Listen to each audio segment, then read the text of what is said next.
Bueno, como siempre acostumbramos a hablar de distintas temáticas. En este caso tenemos a un referente de una empresa, si bien es particular, hizo un informe muy interesante que tiene que ver con esto de la transición energética, ¿no? Que estamos hablando, venían hablando recién un poco esto vinculado a todo esto, ¿no? Está vinculado con un mismo eje al cambio climático. Y vamos a tener ahora en contacto a Hugo Domínguez. Él es líder del sector de servicios públicos, infraestructura eléctrica para América Latina y el Caribe de Agreco. Agreco es una empresa que lanzó un informe sobre esta transición energética en LATAM. Y lo que planteaba es que había un 65% de las empresas que veían justamente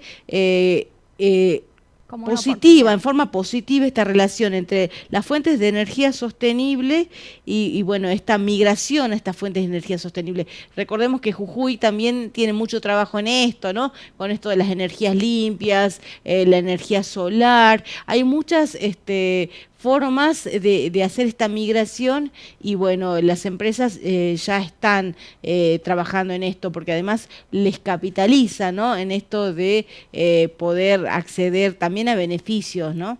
¿Qué tal? Muy buenos días. Buenos días, ¿cómo ¿Qué están? tal? ¿Cómo le va? Bueno, cuéntenos un Muy bien, poco. muchas gracias Bien. por la oportunidad. No, gracias a usted. Cuéntenos un poquito acerca de este informe y qué desafíos tienen, ¿no? Las empresas y qué estrategias tienen, ¿no? Para esta transición energética. Sí, bueno, el informe realmente es un informe relativamente amplio, ha abordado varios países y lo importante entender, creo que en un primer aspecto, es que cada país tiene una realidad relativamente diferente, ¿no? Entonces, el informe trae una visión de países que están extremadamente, digamos, con una directriz muy buena de sostenibilidad, de energía limpia, Ujú.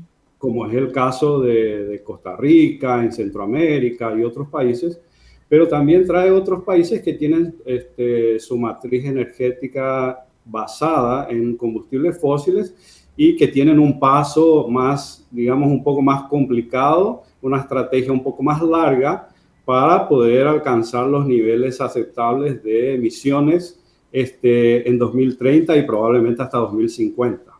Bien, bien. En términos de barreras generales, lo interesante ver es que si bien las realidades son diferentes, las barreras son un poco similares, ¿no?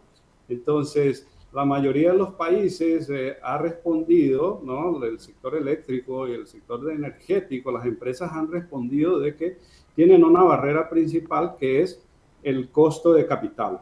Entonces, a pesar de que el crédito para este tipo de emprendimientos o proyectos está relativamente fácil, todavía tenemos alguna dificultad y ahí entra un poco el tema también de impuestos locales, impuestos gubernamentales, ¿no?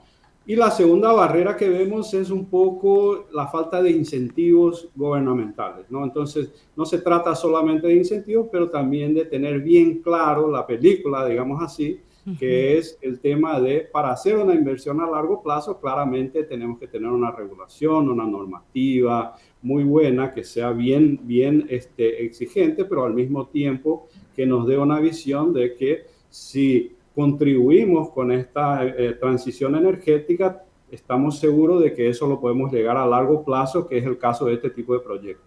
Bien, en países como Argentina, por ejemplo, en donde se quitaron los subsidios a las distintas energías y donde esto está afectando no solamente al usuario, sino también a la industria, esto se hace más visible la necesidad de esta transición energética, más allá de la inversión que esto significa, de poder generar su propia energía de distintas desde distintas fuentes, ¿no? También, y migrar hacia otras alternativas, digamos, más a largo plazo.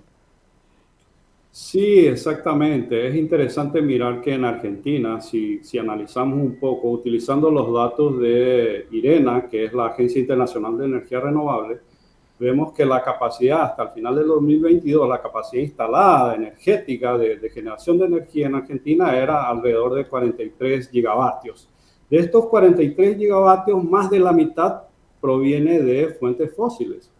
Entonces todavía hay un camino grande por recorrer, pero al mismo tiempo eso significa oportunidad. Entonces la mayoría de las personas que respondieron las encuestas en Argentina respondieron sí, lo vemos como una oportunidad latente e importante para nuestro país.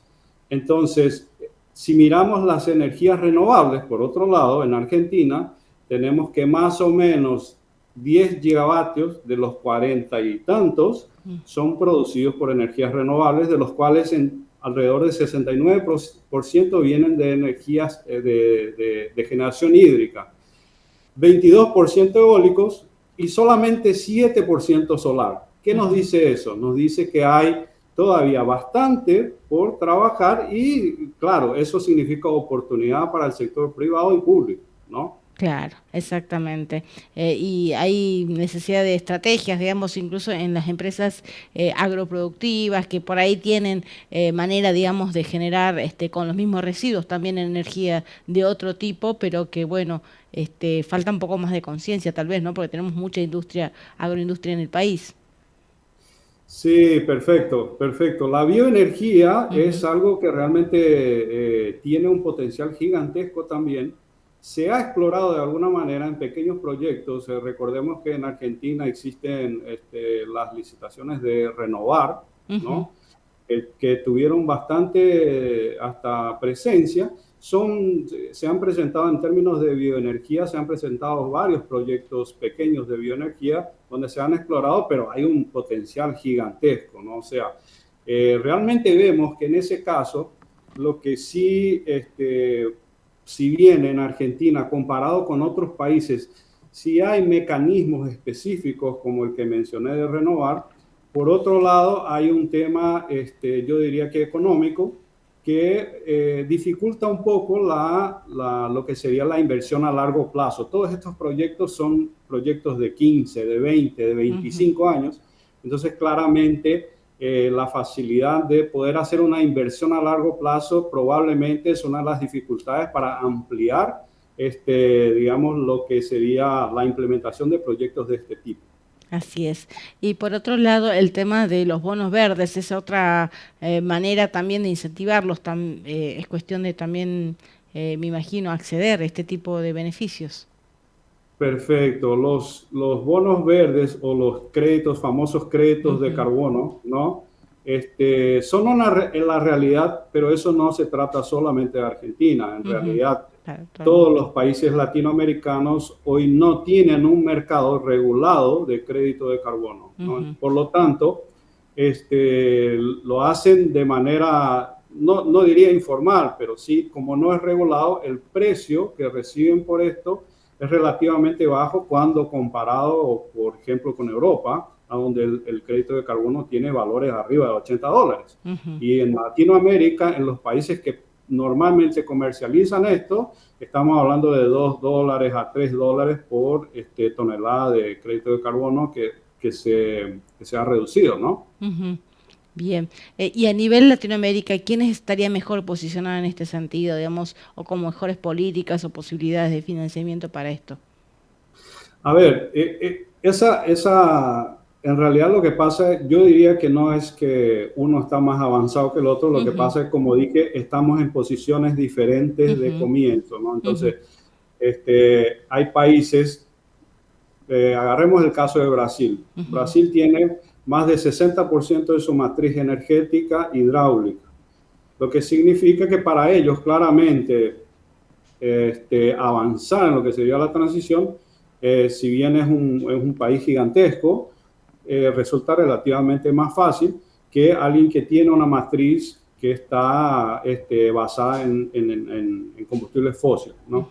Pero de manera general yo diría que los países que tienen una normativa o reglamentación más avanzada probablemente son Chile, Brasil y Argentina. Bien, ¿qué papel tiene el tema del litio, ¿no? En esto de la transición energética, que es a lo que va atendiendo también todo el mundo, ¿no? Es una demanda importante y que también es un recurso que tiene Latinoamérica. No, perfecto. Es un buen punto. Si bien nosotros estamos hablando del sector, digamos, de generación de energía, Ujú, el litio es un componente súper importante y ahí viene algo interesante, que es uno de los, en América Latina, en los últimos 20 años, hemos aumentado mucho la cantidad de emisiones, ha prácticamente doblado la cantidad de emisiones. Pero los dos mayores factores son el sector del transporte y el sector agroindustrial. ujú, Entonces, la electrificación de los transportes, por ejemplo, es una realidad que ya está pasando en varios países ujú. y no me resta duda de que es uno de los caminos que deberíamos de invertir en nuestros países para poder también reducir la pegada de carbono. Bien, de hecho, bueno, hay una política, por lo menos en Argentina, que se está intentando definir y avanzar con respecto a la electromovilidad, pero bueno, hay como varias aristas, ¿no? Primero el desarrollo minero en torno al litio y por otro lado la investigación buscando de alguna manera hacer un desarrollo de tecnología vinculada a ir a un paso más allá en relación a esta aspiración de realizar o de crear o de fabricar baterías en la propia zona, ¿no? Sí, sí. Hay países que tienen, por ejemplo, digamos, a manera de incentivar este tipo de tecnologías, tienen algunas exoneraciones de impuestos para ese tipo de vehículos. Ujú, Y claro, por esta razón también las empresas privadas normalmente tienen su grado de inversión en lo que sería la electrificación de lo que tenemos hoy como las gasolineras o los puestos de ventas de combustible, ¿no? ujú. Eso se ha visto en varios países y es uno de los caminos que han explorado los gobiernos para poder mejorar ese crecimiento. Claro, los biocombustibles son, es otro punto también, digamos, que está ahí también en la nebulosa, por lo menos en Argentina, con respecto al tema del porcentaje, ¿no? Y la promoción de la mayor producción o de la inclusión del biocombustible. No, es un buen punto, Ujú, que creo que nos deja un poco diferente a algunos países, ujú, Argentina, y eso viene un poco de la encuesta también, que ujú, en Argentina, a pesar de que cuando preguntamos cuáles son tal vez las tecnologías que usted abordaría para poder tener una energía sostenible, algunas de las respuestas, yo diría que más de alrededor del 30%, ujú, mencionaron el tema de los biocombustibles. Es bastante interesante porque Argentina, además de tener toda esa variedad y potencial de exploración, de producción de energías sostenibles, ujú. energías renovables, también tiene la opción de trabajar con biocombustibles, que es exactamente una manera de reducción de las emisiones. Ujú, bien. Y en términos generales, ¿cómo concluiría como para redondear este informe? ¿Qué perspectivas qué desafíos tenemos, ¿no? Hacia futuro en Latinoamérica? Bueno, yo diría que estamos avanzando muy bien. Ujú, Existen varios movimientos del sector privado, del sector público y de la comunidad civil como un todo, ¿no? Y diría que para poder alcanzar las metas que se han fijado en cada país o inclusive en el Acuerdo de París, los acuerdos que han salido adelante son aquellos que son colaborativos o con participación, con cooperación entre el sector privado y el sector público. Ninguno camina solo, ninguno consigue hacer una política de desarrollo solo. Entonces, mi visión es de que la mayoría de los países latinoamericanos están hoy trabajando en eso, cómo construir en un ambiente colaborativo y de cooperación cuál es la mejor manera para cada realidad de poder alcanzar las metas de sostenibilidad en 2030 y 2050. perfecto.